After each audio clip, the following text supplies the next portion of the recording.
Le devoir nous appelle, mesdames, messieurs, vous qui tirez sur Nouvelle Tendance Télévision.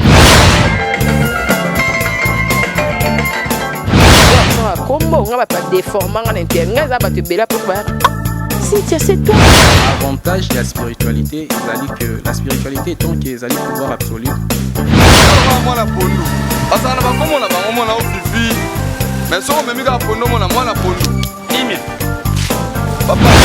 ndenge ngai nani okwamie na boloko ya bolingo oyo nzambe nazwa pe bambo na ngapi ya on a préféré na sala ngapi o accepte de cette bague que je place à ton doigt.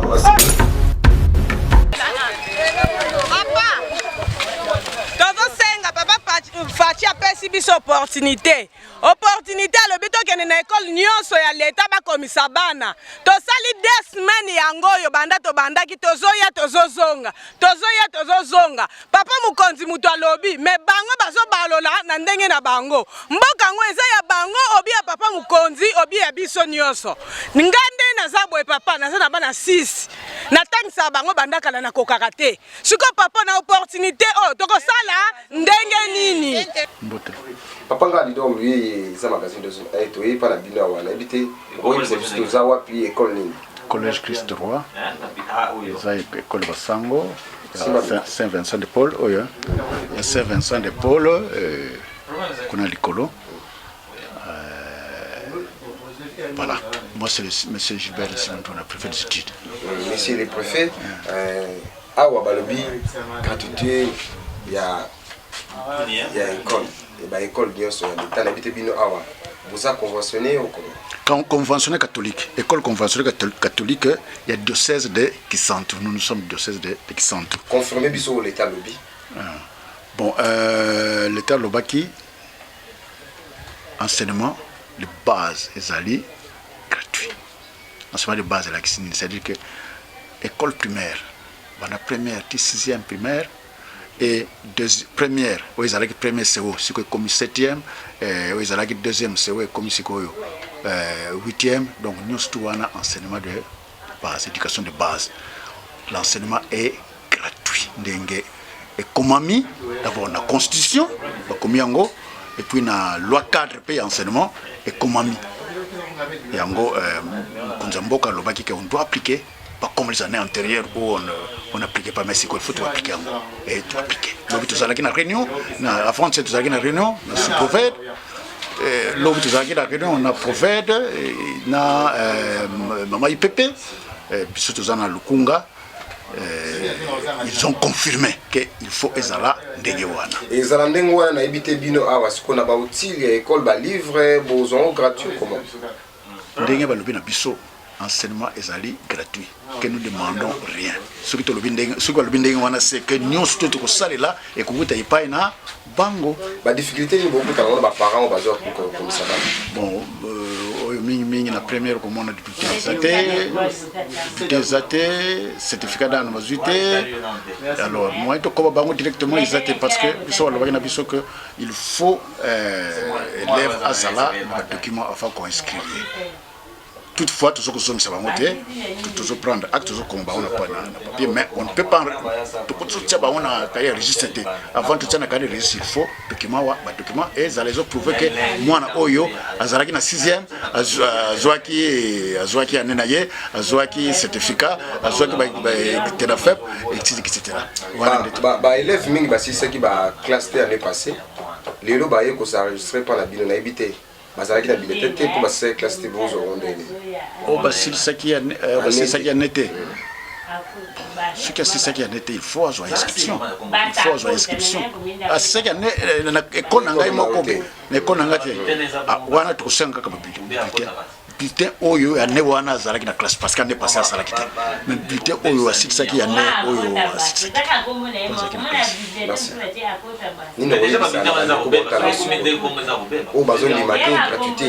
non gratuité ezali biso bato tozokoma tuna baparent bazali awa tozokoma pour preuve nani bazoya ebele mpenza parent bazoya ebele dayebi kutreki baplace ekokoka parce que ozomona c'est un constat tosali awa na rayon na biso l'école publique eza mingi te. Or enseignement gratuit c'est seulement dans les écoles publiques. École publique sikoyo kosala nini école eza moke non ba élèves bazoko ya ebele il y aura pléthore donc l'État il faut quand même construire il faut construire ba mille écoles balobaki tozokomona ngote tozomona yango te ba mille écoles balobaki régime elekaki sikoyo bana tokosala ndenge nini mpona surplus wana parce que lokola yekobi gratuit bana bakokende susu na privé te. Donc l'État a un problème, il doit construire. Merci papa. Numéro de téléphone.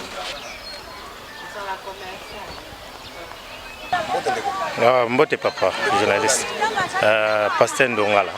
Pasteur Ndongala, gratuité à l'école primaire. Et pas dans l'école comme si les abana. Bon, gratuité école primaire pendant école Melinga, le quoi tu as que président de la République à l'obéi année où gratuité à primaire ezali ya monique to milengle to komisa bana mais ce qui toke kuna donc ba ya mavema ba parenté ba lobby que président lobby kaka ba action o ye fala kota monta o ba sengi ya kota na enseignement na kota ngote donc na kota ngote do totela kaka to yoki na biso mais force à l'action pour na ba enseignant wana na commune monga fula Monga Fola. Fako Tambon wana po moni azala sirke et kombi gratuite. Pour le moment to ana sirte po batu wana pe o bazotangisa bana bazapi na bana bango bafutla bandako donc bazana makambo ebele basalaka mais ya che gratuit enseignement na koti monta wana o basengi ete 2,600,000 et quelques o basengi ya kota na enseignement po ekoma gratuit na saleli yango te alors tozana ketina doto totela nan Fako ça montant va singuer pour comme gratuit. Total la président de République n'a lobby. Mais pour le moment, on a aussi na yangote. Bon, on a écouté tout va singuer na enseignement. Merci. Mbote papa. Ah, toza à côté ya nini? Ah ouais. C'est roi. Biso toke kuna la Sainte-Rita baboyi biso babengani biso papa ngana sana bana 7 nazoko kotangisa bango te suko babengani ngai na bana nakosuka wapi papa nakosuka wapi babengani biso mbongo wana place ezali ba botoko tsabana na classe ko bana 7 papa bale bito pesa 20,000 fato fino bango ba 20,000 bana ba 7 suko nakosala ndenge nini papa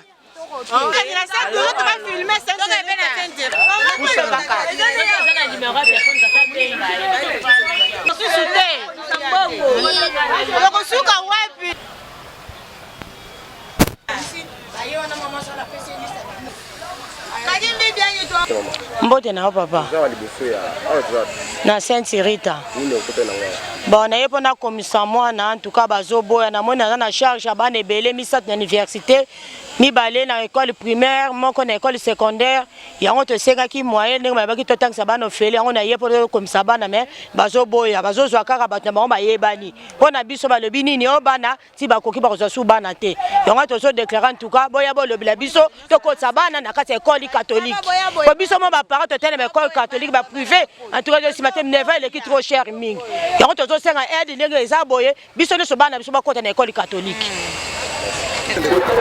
Mbote. L'entrée scolaire au Béat, on comprend dans l'hôte. Oh, il est écoute d'aki moi bien. Oh, penda somme. L'entrée scolaire à ma BO na mon laté. Malgré baché na bango classe au félé officiel, mais rentrée scolaire opéra tozo nyokoma depuis to bandaki tozo ya depuis so ba parents ba kosoma mokolo nini so peta ko rentrée scolaire aussi la ende ba bandi kosoma to ebité donc depuis to bandaki ya bozo mona ba kete vandi donc to vandi kaka lokola ba to pena ba zo zela so ki arrivé ya nani donc tozo tekate rentrée scolaire à mabe depuis na botama na koli na boti bana na taxi bana rentrée scolaire à mabe ya ngoyo penda ya ngoyo.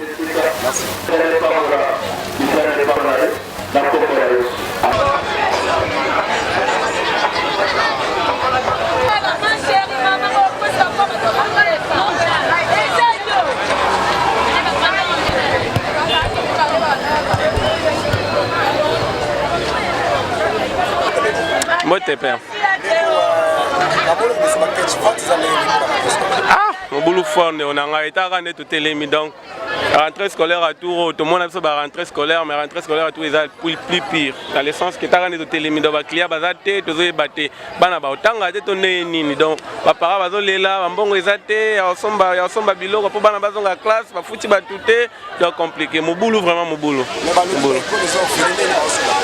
Bon, bah école les a offert bien sûr. Au école offert ce qui école somba ba fourniture scolaire hein. Bon école offert mais ce qui mbongo ba para bazana mbongo te. Ba sombe la bana ba kainde ni ba sombe la bana ba kechi ndenge nini pour bana bazonga classe. Ba keko za nango ba classe ko za nango offert mais ba kechi faut ba somba na mbongo ba para bazana mbongo na maboko te ma somba ba biloko ezate. Donc to kemba vraiment to kemba. Mon to kemba vraiment.